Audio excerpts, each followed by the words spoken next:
Estábamos hablando de conflicto, resolución de conflicto.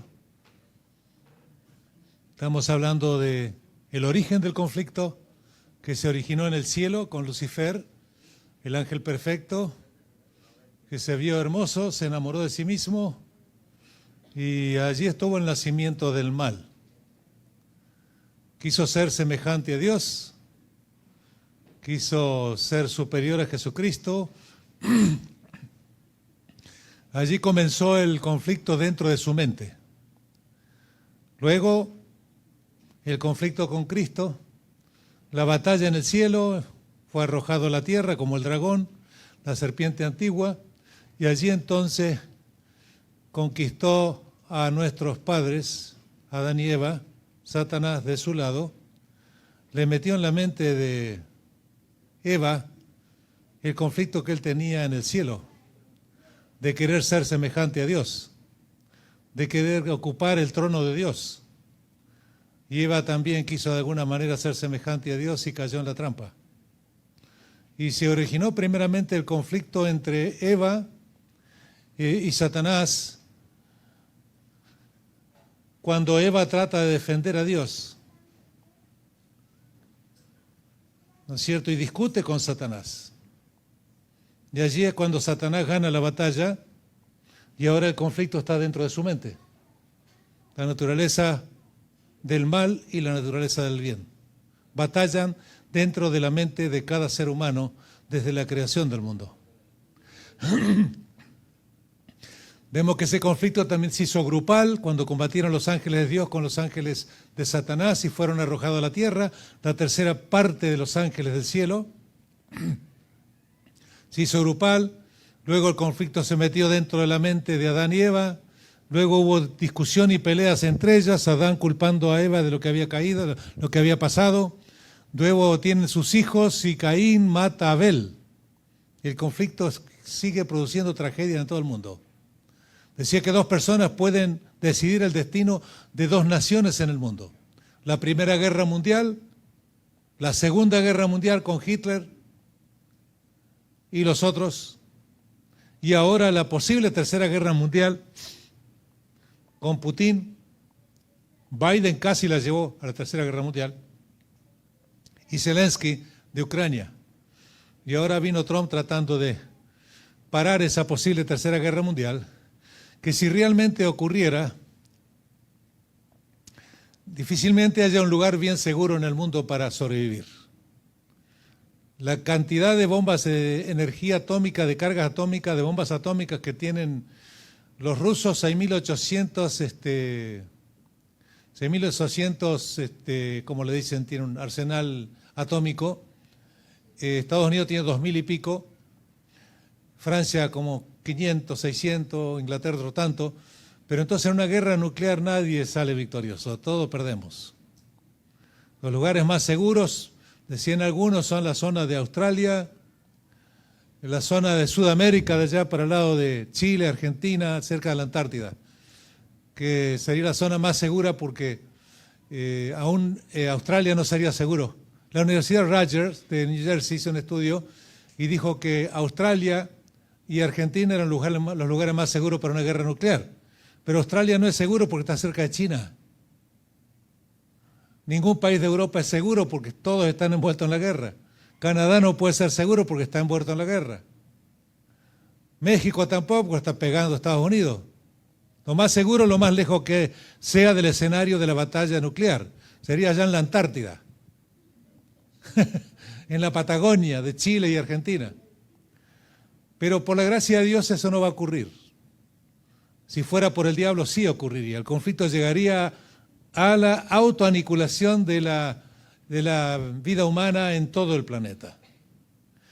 Hablaba un poquito del origen. Yo no estoy dando el tema del conflicto todo en todo su contenido, diríamos, porque necesitaría, sí, ocupar todo el tiempo en eso, los 45 minutos, una hora por día, y no sé si terminaríamos bien. Probablemente sí, probablemente no, porque es un tema que he ido desarrollando sobre en el tiempo y entonces uno le va agregando nuevos componentes, nuevas cosas. Así que teníamos el origen del conflicto, más o menos tenemos una idea. Esa batalla que se da en el campo humano, ¿no es cierto?, de las relaciones humanas, en el conflicto dentro de la persona, en la mente, con relación a otras personas, con relación a otras naciones, en la política, en la economía, en todos los órdenes, aún en las iglesias hay conflicto todo el tiempo. Conflicto de poderes, por posesiones, todo tipo de conflicto. No vamos a entrar en todos esos detalles porque llevaría mucho tiempo y no es el punto de eso ahora. Y en cuanto a la naturaleza del conflicto, las causas del conflicto serían muchas. Una de ellas es esta que tengo acá en este gráfico.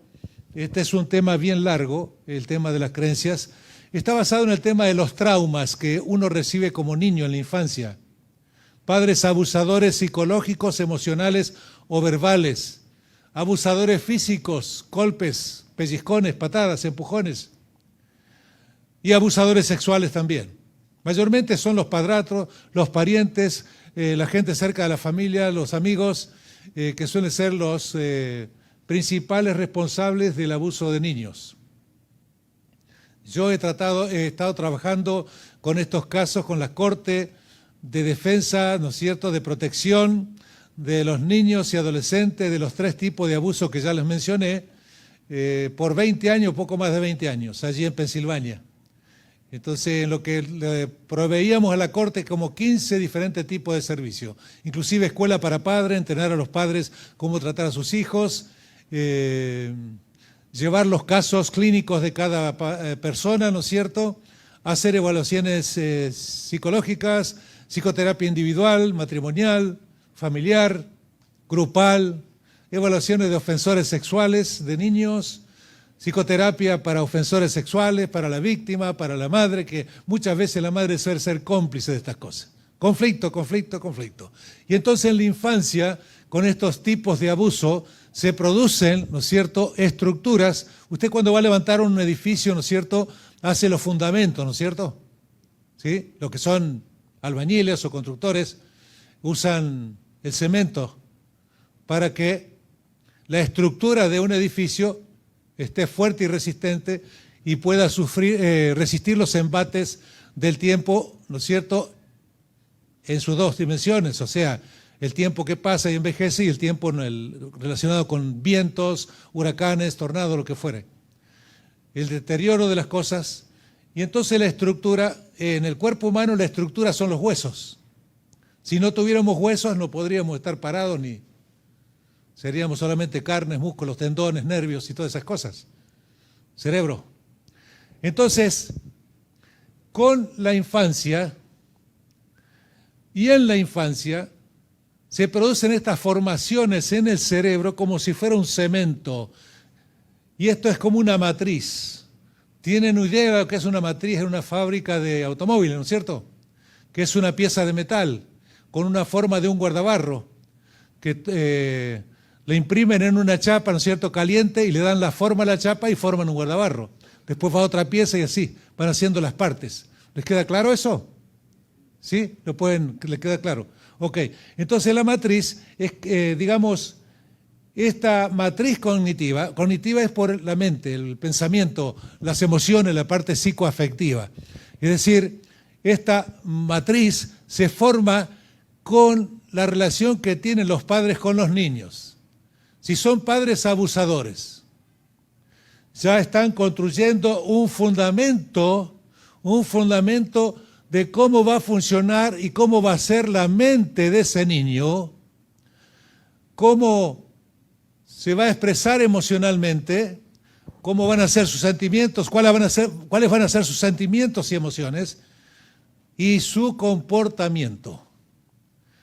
Es decir, cuando los padres toman esta criatura, ¿no es cierto?, que es como una arcilla fresca. Ustedes vieron el alfarero, agarra una arcilla húmeda, ¿no es cierto?, y le va dando la forma de un vaso o de cualquier otra cosa que él tenga en la mente que quiera hacer. O sea, que tiene en la mente la idea de un vaso y sigue esa figura que tiene en la mente, con las manos le va dando forma mientras la arcilla está húmeda. Así todos nuestros niños cuando nacen son como arcilla húmeda, no tienen nada en el cerebro. Nosotros ahora le estamos metiendo información en el cerebro, esa información la va recibiendo constantemente el niño en el ámbito de la familia de origen. donde se cría la criatura. Cómo los padres, decíamos, se relacionan entre sí, cómo se comunican entre sí, si hay respeto, si hay generosidad, si hay condescendencia, si hay comprensión, si hay bondad, las características que en la Biblia se expresan de una manera extraordinaria como los frutos del Espíritu. Todo árbol que no lleva fruto, dice la Biblia, será arrancado y será quemado. Así que el cristiano tiene que ser un árbol que lleva fruto. Y los frutos que lleva el árbol, si el Espíritu Santo es el que se encarga de producir esos frutos en nosotros, porque nosotros le permitimos al Espíritu Santo, esos frutos van a ser estos: bondad, amor, benignidad, paciencia, tolerancia, todo eso. Cuando nosotros no producimos esos frutos, o sea, el Espíritu Santo en nosotros produce esos frutos de carácter, frutos del Espíritu, porque ¿acaso nosotros, fundamentados en una naturaleza caída de 6.000 años de perversión, degeneración y maldad, puede producir frutos buenos? ¿Qué fruto produce la carne de pecado? Envidia, rivalidad, competencia, odio, orgullo, soberbia, impureza, maldad, crueldad. Todas esas cosas es lo que produce la naturaleza humana caída por generaciones y generaciones y miles de años, que estamos recibiendo el impacto, la descarga de las generaciones que han descargado, ¿no es cierto?, en nuestra herencia toda la basura humana que se ha ido degradando a través de los tiempos. Y ahí están esos genes dormidos que los podemos despertar con el ambiente, con el ambiente de la familia. Cuando aparece alguien que manosea a una criatura y después hace más que eso, llega más allá de eso, y entonces el gen que estaba allí se despierta y se une la herencia con el medio ambiente, con la influencia de la familia, con las cosas que pasan, los eventos, los actos que pasan en la familia, y entonces se dispara en ese niño una tendencia después ¿a qué? A la homosexualidad, por ejemplo. Bueno, la gente que está en este lado en este lado del mundo, que están en esta comunidad, dicen que eso es hereditario. Y eso es un problema bastante difícil, y uno dice, no es posible que sea hereditario, porque si es hereditario entonces la persona tiene el derecho, ¿no es cierto? Si es algo biológico, ya nacemos así, tiene el derecho a ser libre de expresar su vida como se le antoje, no solo en el mundo, sino dentro de la iglesia, y tienen que aceptarlo también en la iglesia, porque ya nació así y viene biológicamente así. Uno dice, no, eso no puede ser posible. Se levantaron mucha gente que dijeron, no, no es hereditario de ninguna manera, pero con el nuevo descubrimiento de las neurociencias, que dice que toda la basura de generaciones y generaciones por centenarios de años la han ido depositando en la herencia, y nosotros recibimos también de eso. Así que nuestros genes dormidos tenemos de todo ahí, toda la variedad de la maldad que puede existir. Pero ¿por qué no todos llegan a ser crueles, no todos llegan a ser elegir el mismo sexo para gratificarse, ¿no es cierto?, enamorarse, lo que fuera? Porque no todos los genes que están dormidos son activados por el ambiente. Entonces los psicólogos dicen por ahí, este niño llegó a sentirse atraído a personas del mismo sexo porque su tío o un vecino o el amigo de la familia abusó de chiquito de él. Y entonces ya él se inclinó, ¿no es cierto?, por las personas de su mismo sexo. Eso decían algunos psicólogos. Pero ahora con las neurociencias nos damos cuenta que todos tenemos rastro de la maldad dentro de nuestros genes, y tenemos que ser cuidadosos del ambiente que le damos a nuestros hijos.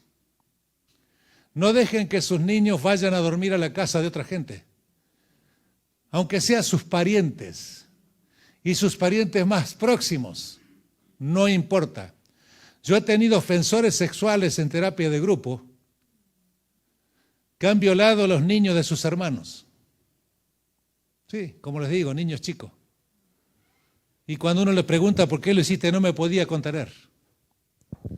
La inocencia del niño, la atracción de un niño es algo irresistible para una persona como yo, decía ese hombre, uno de ellos. Pero cosas increíbles e impresionantes ocurren. Así que tengamos cuidado de proteger a nuestros niños, ¿no es cierto?, no dejando que vayan a dormir a otras casas. Hay un tema acá de eso, como las pijamas, ¿cómo se llaman? De ir a dormir por ahí. Yo nunca dejé a mis hijos que fueran a ningún lado. Ni aún en la casa de un pastor, amigo, tampoco. Sean cuidadosos con eso. Y la pluma inspirada se refiere a eso y lo dice claramente. No dejen que sus niños duerman en otro lado. Entonces, yo tengo acá una lista, pero es demasiado larga, ¿no es cierto? En cuanto a la naturaleza del conflicto, o sea, de dónde viene el conflicto, ya lo vimos que tenemos en los genes, pero desde el punto de vista de la parte psicológica, podemos hablar de, a ver, déjenme encontrar por aquí, del medio ambiente, ya estamos todo esto, miren, depresión, distimia, que es una depresión así, una depresión plana así, bien plana, no tiene picos para arriba, sino permanente así que la persona no puede gozar de nada. Siempre tiene se llama distimia eso, ¿no? Depresión reactiva, que cuando a uno lo tratan mal, una depresión que es reactiva porque reacciona frente a eventos que son adversos, a eventos malos que le causan depresión a la persona. Depresión mayor, que puede cursar con alucinaciones auditivas, que escucha voces que le hablan, visuales, que por ejemplo se mira al espejo y ve un tigre, ve un león, ve un pájaro. Son todas esas desorden de alucinaciones cuando hay depresión mayor con alucinaciones. Y cuando hay depresión con alucinaciones, mayor con alucinaciones, es cuando puede haber también riesgo de suicidio. También como la esquizofrenia, que es una psicosis, también hay suicidio en esas dos. Depresión clínica, depresión bipolar, es decir, que la persona cursa con estados de ánimo que habla y está eufórico todo el día, al rato cae en un pozo triste, sin energía, sin deseo de nada, deseo de dormir y no poder dormir, no estarse quieto, perder interés en todas las cosas, ataques de llanto, todas esas cosas. Trastorno de ansiedad, ansiedad generalizada, fobias, miedos irracionales, fobia simple, desorden de pánico. Miren, la lista es grande, grande, grande. Trastorno de personalidad, borderline, narcisista, el que todo tiene que pasar por él, es el centro de todo, histriónico, antisocial. Miren, es larga la lista, muy larga, para decirles. Son varias hojas que nos hablan de todas estas cosas que también contribuyen al conflicto en la relación de pareja y en la relación de familia y en la relación con otras personas, sean amigos, sean compañeros de trabajo, donde fuere. O sea, la parte de cómo era del conflicto relacionado con la parte de salud mental, problemas de conducta, problemas de estado de ánimo como depresión y otros, y trastornos de personalidad. Esos son también parte del tema de los conflictos, de la naturaleza del conflicto. O sea, cuando personas tienen patologías de este tipo, tienen un cuadro psicológico o psiquiátrico de esto, va a aumentar la posibilidad de conflictos en la familia. La otra cosa es esto. Cuando uno ha recibido en la familia experiencias traumáticas de abuso, uno es abuso. Dijimos 3 tipos de abuso. ¿Se acuerdan cuáles 3 tipos de abuso hay?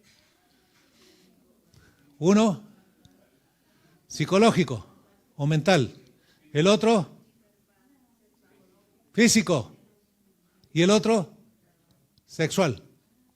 Acuérdense, 3 tipos de abuso que pueden haber. Ahora, esos tipos de abuso marcan al niño de manera diferente y depende de cada persona, porque Dios creó a cada uno de nosotros como una persona única, no igual a otro. Única, única, única. Entonces el conflicto viene a suceder también como resultado de las experiencias tempranas que tuvimos en nuestra infancia que marcaron nuestra vida como un sello de fuego en el cerebro que quedó fijo en la mente, como un CD, como un DVD que está grabado en la mente. Eso se llama densidad sináptica, es decir, se juntan varios árboles de la mente que son las neuronas, donde va el pensamiento. Cada vez que pensamos en este momento están escuchando, sus neuronas están trabajando en la escucha y en tratando de decodificar lo que estoy diciendo yo, de entender lo que estoy diciendo. Sus neuronas están trabajando ¿cómo? De manera química, ¿no es cierto? Corriendo, ¿no es cierto?, como un líquido químico por este tronco del árbol. Tiene raíz y tiene copa. Se comunica con otro tronco de árbol, ¿no es cierto? Esa es la sinapsis, hacen sinapsis. Miren, el cerebro es algo extraordinario. Lo que ha hecho Dios es impresionante. Y cómo ese químico pasa al siguiente arbolito. Tiene ciertos receptores que se abren, pasa al arbolito y lleva el mensaje de manera química. Y después lo lleva de manera eléctrica. El tronco del árbol es como un chorizo. ¿Sabe qué es un chorizo, no? Vieron que le atan un hilo para que queden separados un pedazo de chorizo, un chorizo del otro, con hilos atados así y ajustados. Bueno, ese arbolito es igual que un chorizo. Y ese hilo que está apretando ahí, le llama los nudos de Rambier. Entonces, salta la electricidad de ese nudo al siguiente nudo y va corriendo en el cerebro. La parte química va por dentro corriendo y la parte eléctrica. Dos cosas pasan y ese es el pensamiento que está funcionando en su cabeza. Ahora, cuando se juntan varios arbolitos,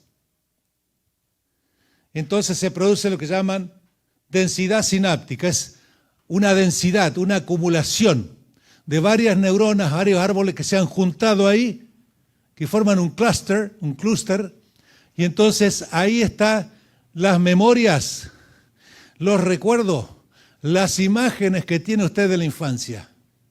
Eso está fijo en la cabeza, está como un cemento ahí. Y esto lo podemos decir que es la matriz cognitiva, mental que usted tiene, con todo lo que pasó en la experiencia de su infancia. Y ahora usted viene y se encuentra con, por ejemplo, ¿cuál es una matriz negativa? ¿Cierto? Acá tiene la N negativa. ¿Ve cómo está hecha la matriz? Ve que tiene entradas cuadradas, ¿no es cierto? O sea que las que son cuadradas van a encajar acá. Las que son redondas no encajan, no pueden entrar. Y si no encaja, ¿qué pasa? La rechaza. Estas son las creencias positivas acerca de uno. Estas son las creencias negativas. Como la matriz es negativa acerca de usted piensa de esto. ¿Qué es lo que crees tú de ti mismo? Lo que te dijo tu padre abusador. Que eres indigno de que alguien te ame. Que nadie te va a querer. Que eres feo, que eres burro o burra, que eres tonta, tonto, que eres inútil. Que no sirves para nada. Yo conozco mucha de esta gente que ha escuchado esto. Montones. Muy pocos se han salvado de esto. De estas etiquetas, como que le ponen una botella, una etiqueta y es vino o es lo otro. La identidad de lo que tiene lo que hay en esa botella es vino. ¿Qué es lo que tiene usted en la cabeza? Todas estas creencias acerca de usted mismo, que es un inútil, que es un vago, que no sirve para nada, que es burro, que no, por más que se esfuerce no va a llegar a nada. Esa es la matriz negativa que tiene usted acá. Ahora una cosa, va a la escuela y el maestro dice, usted es un burro. ¿Qué pasa ahora? Ya el padre le había dicho que era un burro, ahora el maestro es el que lee un burro. Acá está la etiqueta negativa que el maestro le pone al niño y encaja en lo que ya tiene porque el padre le dijo que era burro. Y entonces tiene acá un cuadrado que solo entran todas aquellas cosas que le digan que tengan que ver con que es burro. Así como es burro, encaja justito ahí. Y al encajar, ¿qué pasa? Se cierra el sistema y la persona se refuerza en la creencia de que es burro. ¿Me queda claro? Es mucho más complejo, estoy tratando de ser lo más simple que puedo. Porque es altamente complejo, inclusive dándosele a una escuela de medicina de una universidad en el nivel alto, tampoco lo agarran los médicos. Entonces hay que tratar de explicar de la mejor manera que se puede, porque no es fácil. Entonces, la matriz negativa. Usted es burro. Va a la escuela porque quiere dejar ser burro que se le achiquen las orejas. La tiene demasiado larga, de chiquito. Pero en la escuela va y el maestro le dice que es burro otra vez. Entonces, acá está la categoría que hace el maestro del niño ese. Le dice burro. En la casa escuchó que el padre le decía siempre burro. Ahora en la escuela le dicen que es burro. Entonces el niño ahora confirma, ¿no es cierto?, la creencia de que realmente es burro. ¿Les queda claro? Entonces, pero viene acá otra maestra y le dice, Juancito, tú eres un niño muy inteligente. Esta es una creencia positiva, una clasificación positiva que hace la maestra de la aptitud del niño, ¿no es cierto?, y la condición mental del niño, diciéndole a un niño, tú eres inteligente, pero esa etiqueta o esa clasificación que hace la maestra es redonda, es positiva. ¿Puede entrar acá? No encaja, ¿por qué? Porque él ya cree que es burro. ¿Le cree a la maestra cuando la maestra le dice que es inteligente? Eso pasa en muchas cosas. Usted tiene un prime, o sea, una impresión primera. Digamos, ¿de quién? De un presidente. Y después vota ese presidente, dice, oh, este presidente es tremendo, las buenas impresiones que le dio, las primeras impresiones que le dio fueron grandes. Y después este presidente comete errores y hace barbaridades, pero a usted le cuesta creer que ese presidente que usted cree que es lo mejor que hay, ahora sea de lo peor. Porque ya le pusieron una idea en la cabeza, se le puso una idea en la cabeza. Ese es un prime o una impresión, diríamos secundaria, porque ya es grande usted. Pero cuando es niño es temprana y eso rige toda la vida. Cuesta muchísimo sacar esto de la mente del niño. Un día si vengo otra vez le voy a dar todo este tema, que es largo. Ya sin predicación, sin mensaje, sino solo eso. Porque es largo, complejo y con el tipo de tratamiento que tendría que existir. Esa es otra de las cosas que son importantes. Ahora, manera de responder al conflicto. Evitar, ¿no es cierto? Diana tenía un padre y una madre que se agarraban a golpes, se insultaban, se decían de todo, volaban hasta los platos por ahí. ¿Qué hacía Diana? Se escondía debajo de la cama. Evitaba el conflicto. Cuando se casó, entonces, su marido tenía tendencia al conflicto. Le gustaba el conflicto en la pareja, para tratar de derivar placer después de una cosa que es igual todos los días, a lo mismo. Para cambiar las cosas y darle un poquito de picante, de chile a la relación. Necesitan el conflicto, algunas personas son así. Evitar. Y Diana evitaba. Así que cuando el marido se empezaba a manifestar algunas cosas conflictivas, ella huía, evitaba el conflicto. ¿Es lo más sano evitar un conflicto? Otros niegan el conflicto. No, no existe conflicto, pero hay conflicto. Son los ilusionistas que piensan que no hay conflicto. Niegan la realidad porque aceptarla es muy doloroso para ellos. Otros minimizan el conflicto, lo achican demasiado. Otros, cuando hay una discusión, cambian de tema. Otros reaccionan emocionalmente. Otros culpan, dan excusas y delegan responsabilidades. Bueno, vamos a dejar aquí esto. Mañana continuamos. Si les parece bien. Y vamos a seguir con el tema este de menos tiempo, porque ustedes trabajan mientras yo duermo. ¿No es así? Ay, ahora tengo que encontrar porque la marca se me fue. ¿Dónde dejé? Pero ya lo encuentro enseguida. Estábamos hablando de la cruz de Cristo. Ustedes saben que Pablo decía que él no hablaba otra cosa sino fuera Cristo y Cristo crucificado. Era el centro del mensaje de Pablo. Había dos temas recurrentes en el mensaje de Pablo. Uno era la cruz de Cristo, en el que él se gloriaba en la cruz de Cristo, tomaba la muerte como ganancia, ¿no es cierto?, por Cristo. Y hablábamos nosotros también de cada uno de los seguidores de Cristo tiene que ser crucificado. Pero todos le escapamos a la cruz de alguna manera.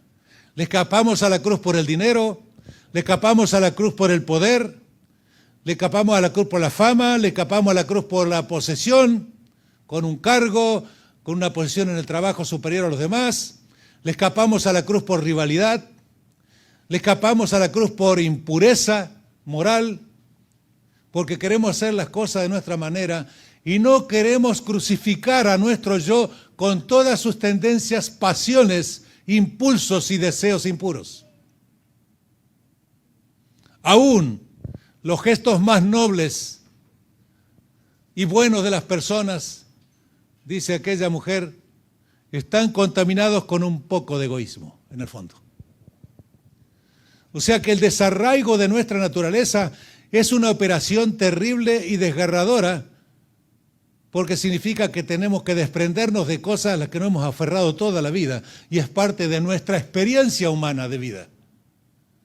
Entonces nos hemos aprendido a disfrutar de la vida de esa manera, si eso se puede considerar disfrute. No hay nada más glorioso que la vida espiritual en Cristo.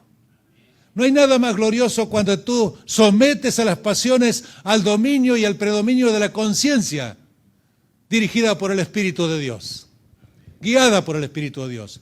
Dios no nos hizo para gozar en pasiones impuras. Dios no nos hizo para gozarnos en la soberbia, la arrogancia.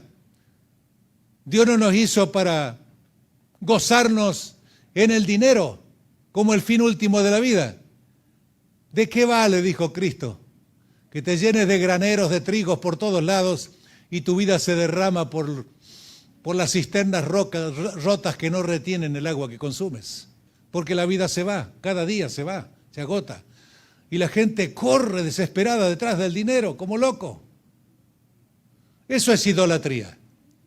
Cuando el dinero no es el medio, sino el fin de tu vida, se transforma en un acto de idolatría. Has puesto el dinero por encima de Dios, has hecho un culto al dinero, has desplazado a Cristo como un medio. Hay gente que ponen a Cristo como un medio para alcanzar dinero. Los teólogos de la teología de la prosperidad, Benny Hinn, Copeland de Texas, Austin, todos ellos usan a Cristo como un medio para hacer dinero. Cristo no es el medio para nadie, es el fin de toda criatura creada por Dios. Si Cristo no es el fin de tu vida, entonces estás cerrando el camino. No es este el lugar que tienes que venir, pero vienes a la iglesia porque quizás encuentres lo que no encuentras afuera. Y afuera no vas a encontrar lo que encuentras en la iglesia. No hay Cristo en el mundo. En el mundo está el otro, el príncipe de este mundo. Allí no está Cristo.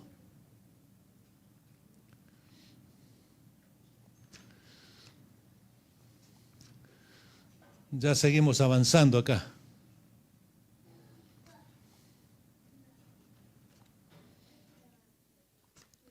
Acá lo encontré. La cruz puso fin al continuo sacrificio de los animales. El cordero, dando un salto, escapó del sacrificio, dando un salto. El animal, no el último de su clase, se negó a ser sacrificado. Tenía mayor entendimiento que los sacerdotes con relación al símbolo que era el sacrificio de los corderos y la realidad que representaba ese símbolo, que era el Cordero, Cristo Jesús, el Cordero de Dios, que venía a ser sacrificado por nuestros pecados. Los sacerdotes, al seguir el sacrificio del Cordero, cuando la realidad a la que apuntaban todos los corderos sacrificados en 4.000 años de continuo sacrificio, cuando se enfrentan al Mesías, al Cordero de Dios que va a ser sacrificado en la cruz, ellos lo sustituyen ¿por qué? Por un animal. O sea que los sacerdotes se quedan atrapados en el símbolo, el Cordero, y no en la realidad que representaba el símbolo, Cristo crucificado en la cruz. Y al quedarse atrapado en el símbolo del Cordero, pierden al sustituto, de toda su naturaleza caída y sus pecados, y pierden el camino de la salvación.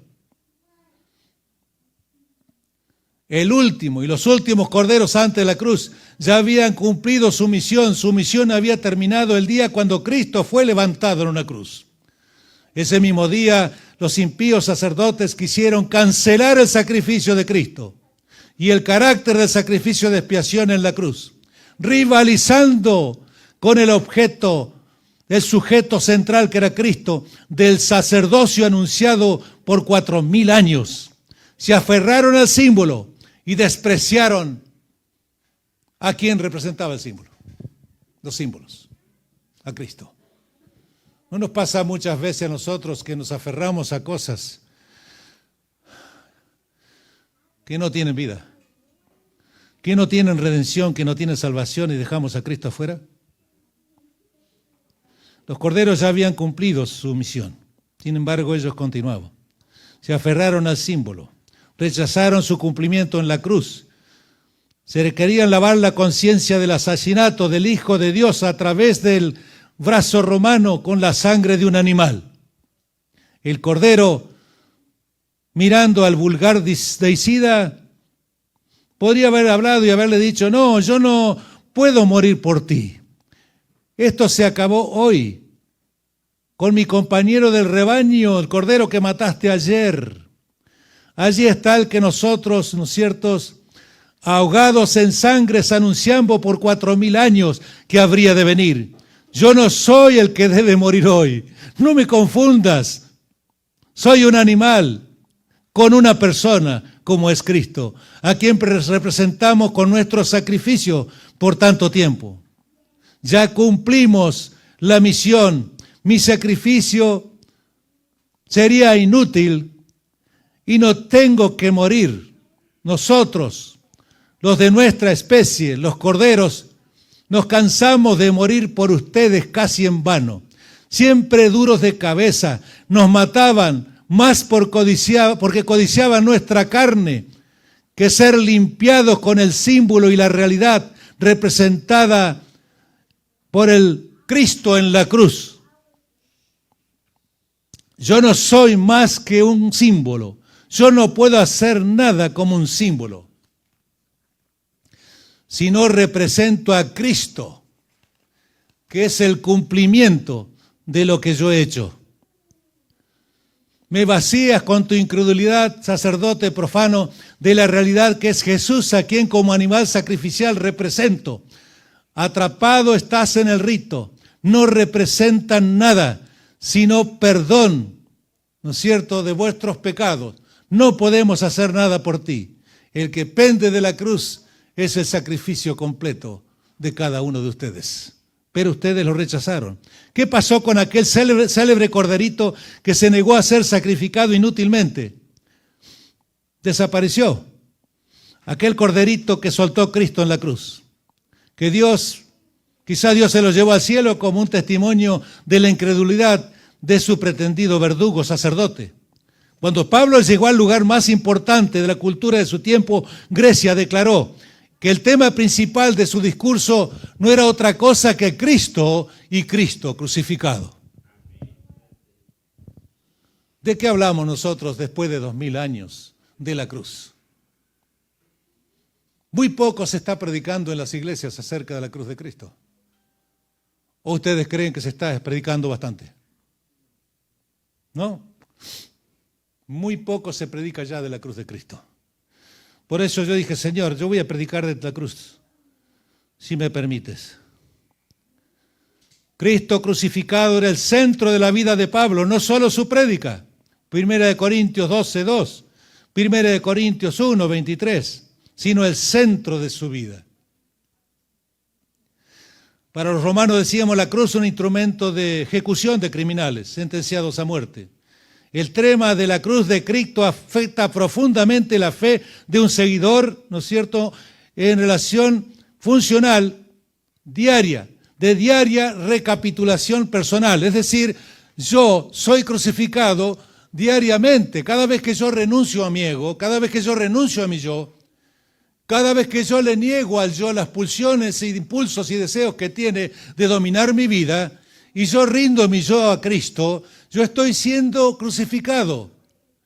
Y cuando pasa esa cosa que yo renuncio a mí mismo para que Cristo viva en mi vida, que mi yo es crucificado, que cargo la cruz, mi cruz.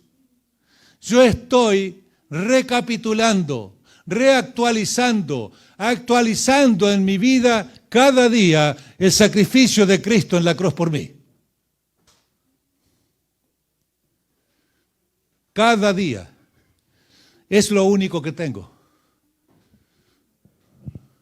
Mañana, dicen algunos, mañana es tiempo para tener una nueva vida con Cristo. Hoy voy a tratar de celebrar, de pasar lo mejor que me ofrece esta vida, de hacer todo lo que quiera, lo que agasaje mi carne, lo que gratifique mis impulsos y deseos con objetos que me seducen en este mundo. Hoy voy a hacer todo eso. Mañana, Señor, te abriré la puerta para recibirte y empezar una nueva vida contigo. ¿Es tan así eso? ¿Puedo yo decidir mañana lo que no decidí hoy? El mañana nunca llega, hermanas, porque cuando llega el mañana ya no es mañana, es hoy.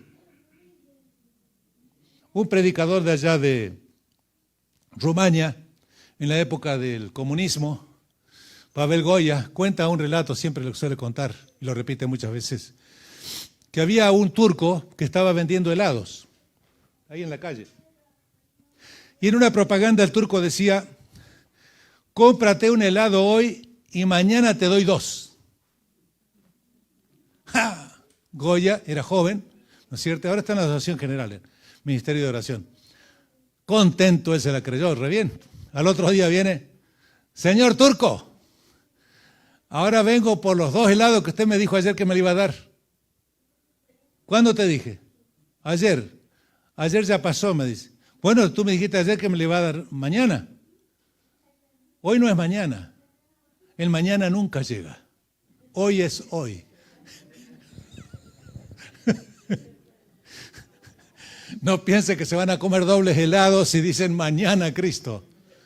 Si le dicen mañana Cristo, te abriremos la puerta del corazón para que vivas, para que entres y transformes mi vida, para que me des un gozo y alegría de estar en tu presencia, de ser una nueva criatura contigo. No hay mañana para el cristiano, el mañana es hoy. No es mañana la decisión por Cristo, la decisión por Cristo es hoy. ¿Sí? Así es, hermanos. Agradó a Dios, dice en 1 Corintios 1:21, salvar a los creyentes por la locura de la cruz. Los griegos decían que la cruz era locura. Los judíos pedían señales, según 1 Corintios 1:22. Cristo les habló de la resurrección, ¿no es cierto?, como la evidencia más poderosa, y sin embargo querían matar ¿a quién? ¿A quién quisieron matar? Con la resurrección. ¿A quién resucitó Cristo? A Lázaro. Y no dijo, vayamos ahora y matamos la evidencia, destruyamos la evidencia de que este hombre tiene poder para resucitar muertos. Matemos al que resucitó. ¿Pueden ustedes pensar que existe una cosa tan absurda y ridícula? Que ante una manifestación tan poderosa de resucitar a un muerto, como odias al que lo resucitó, ahora quieres acabar con la evidencia que demuestra que el que lo resucitó es el verdadero Dios. ¿Cómo puede ser la locura humana, ¿no es cierto?, de despreciar el llamado de Dios ante una evidencia tan poderosa de resucitar a un muerto cuando nadie puede dar vida sino Dios? ¿Acaso el diablo puede dar vida?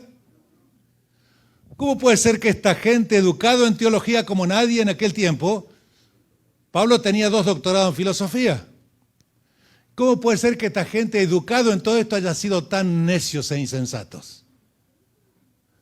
De rechazar las evidencias de que Cristo era Dios porque había resucitado a Lázaro de los muertos. Cristo había dicho, el que en mí cree, aunque esté vivo, muerto, vivirá. Así que el que está en Cristo está vivo. Y entonces esa es la matriz que ellos tenían del pueblo. Querían un Mesías guerrero, como les dije. Esa es la matriz. Lo formaban desde la infancia, diciéndoles que necesitaban una epopeya legendaria como la de Moisés sacando el pueblo de Egipto, como si Moisés haya sido quien liberó al pueblo de Egipto. No fue Moisés. Fue el Espíritu de Dios, fue Cristo, el Redentor.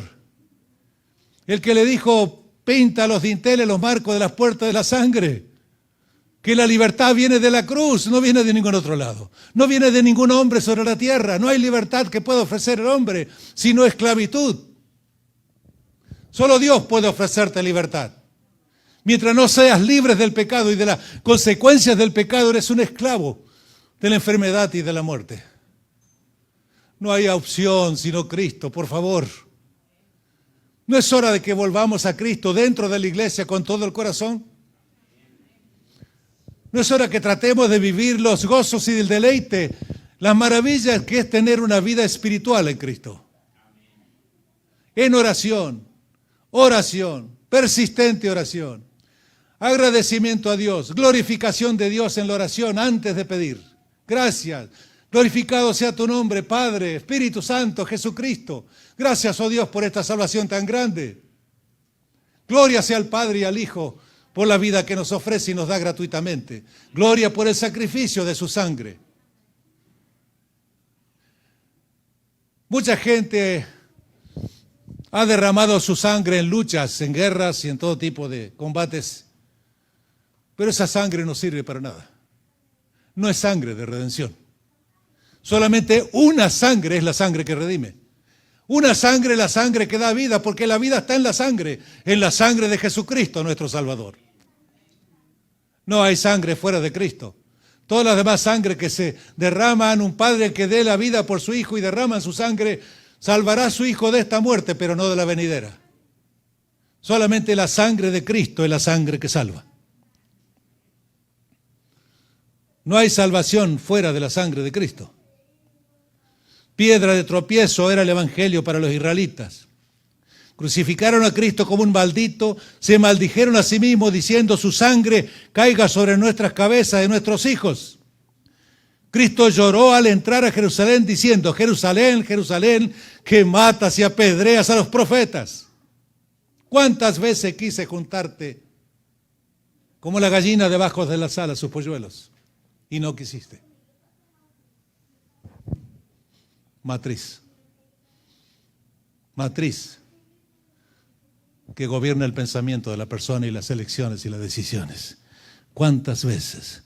Cristo como Dios podía ver el gran general Tito de Roma destruyendo unos 35 años después, o 40 años después de su muerte, y matando casi 1 millón de judíos.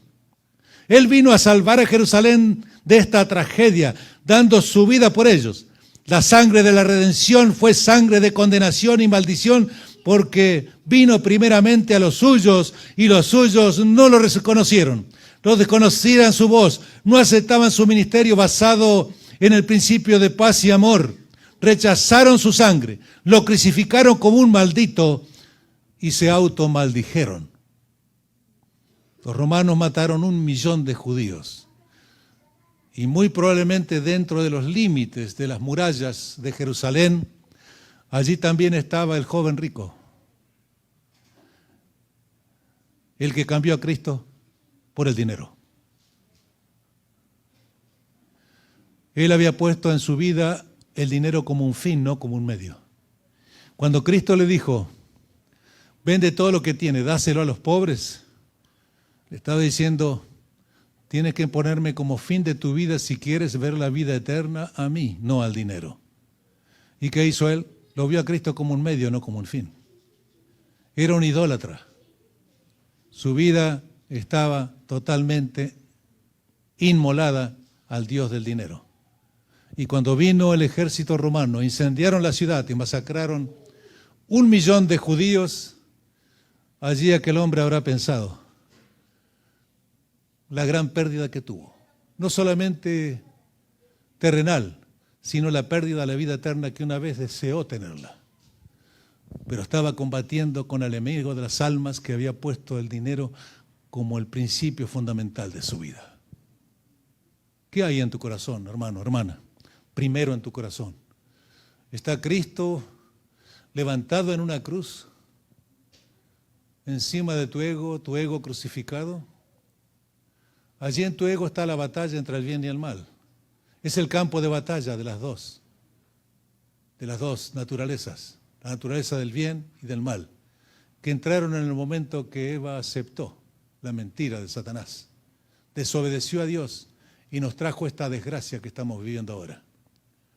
Pero nosotros tenemos la esperanza de volver a vivir solamente si miramos a la cruz. Y la cruz es el fin de nuestra vida. La cruz es el monumento más grande de la creación de Dios y la redención de Dios en todo el universo.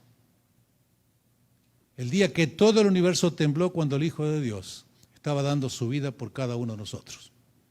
Ese universo no caído de seres, ángeles y otras criaturas de todo el universo que no sabían lo que era el sufrimiento, el dolor, y pudieron ver toda esa batalla terrible contra su príncipe amado, degradado hasta lo último, ensangrentado, torturado, escupido, rechazado por aquellos que había venido a salvar y a redimir al pueblo de Israel. Y desde entonces Pablo dijo, el Evangelio es el Evangelio del mundo, el Evangelio de los gentiles. Ya no es el pueblo de Israel, el pueblo elegido de Dios. Ahora el Evangelio es todo el mundo. El campo de la siembra de la palabra de Dios es a todo el mundo, a toda tribu, a toda raza, a todo culto, en las islas del mar, en los 5 continentes, en la selva, en la montaña, en la llanura, en todos lados. Las buenas nuevas de la salvación con el sello penetrante, poderoso de la salvación de una cruz levantada por cada uno de nosotros, los que estamos aquí y estaremos mañana. Gloria sea a nuestro Padre maravilloso que nos dio un Salvador tan grande. Alguien que estuvo dispuesto a dejarlo todo, abandonarlo todo por amor a nosotros, poniendo en riesgo la separación de su Padre, la separación eterna ante las tentaciones terribles, poniendo en riesgo también al Padre de ver a su Hijo separarse de él por causa de Satanás. Pero Él fue victorioso por cada uno de nosotros porque nos amó. ¿Cree que no te amó Cristo? Te amó tanto que estuvo dispuesto a dar su vida y pasar todas esas vejaciones y torturas de todo tipo y el riesgo de separarse de su propio Padre para siempre, porque Él tenía que vivir en la carne, no podía vivir como Dios, tenía que vencer al demonio y al pecado en la carne. Donde Adán había caído, allí Cristo se tenía que haber levantado como victorioso y se levantó victorioso y nos ofrece esa victoria hoy a cada uno de nosotros, cada día de nuestra vida en la lucha contra el yo que es nuestro peor enemigo, que alimenta a Satanás desde afuera y desde adentro toda la herencia que traemos de miles de años inclinados al mal. Dios entiende que tenemos una lucha desesperada. Dios entiende que nosotros no estamos en la misma condición de Adán con el 100% de nuestra naturaleza inclinada al bien. No, el 100% de nuestra naturaleza está inclinada al mal, a apartarnos de Dios, a hacer nuestra propia vida, vivir en el mundo de los placeres, en las cosas que aprendimos en este mundo, en esta realidad que ha creado el hombre. Y el diablo, para eliminar a Dios de la historia de la creación del hombre, para eliminar de este mundo la imagen que Dios puso en cada uno de nosotros como nuestro creador y la imagen en el sacrificio continuo de Cristo como nuestro Redentor. Gloria a nuestro Dios que nos ha dado una salvación tan grande en nuestro Cristo Salvador, en nuestro Redentor que dio su vida por cada uno de nosotros porque no quería perdernos. Dios no quiere que alguien se pierda, quiere salvarnos a todos. Si no, no hubiera hecho este sacrificio tan extraordinario. Tienes que aceptar el hecho de que la cruz es el único recurso que tienes para poder sobrevivir al tema de la muerte. ¿Quieres morirte para siempre? ¿Acaso tienes una depresión mayor que no quieres vivir o esquizofrenia? Pero si quieres vivir para siempre, Cristo dijo, yo soy el camino, la verdad y la vida. Nadie va al Padre sino por mí. Cristo es nuestro recurso. Sin la cruz no hay posibilidad de volver a vivir. Venid a mí todos los que estáis cargados y cansados, que yo os haré descansar, dijo Cristo, para los ansiosos. Y el que cree en mí, dijo Cristo, aunque esté muerto, vivirá.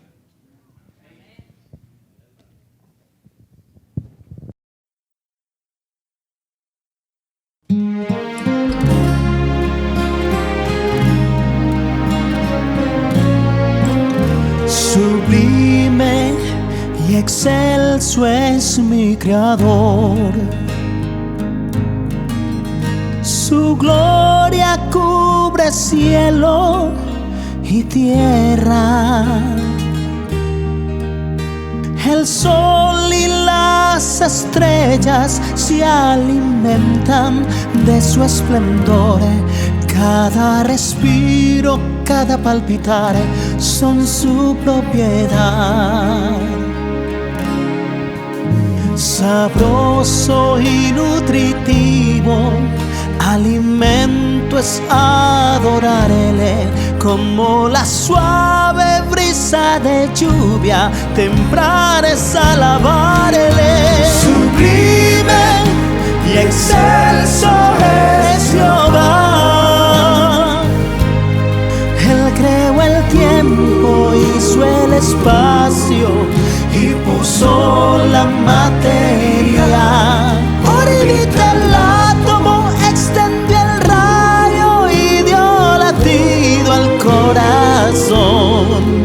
Sublime y excelso es Jehová. Hizo que las fuentes no dejen de fluir, ni las aves dejen de cantar.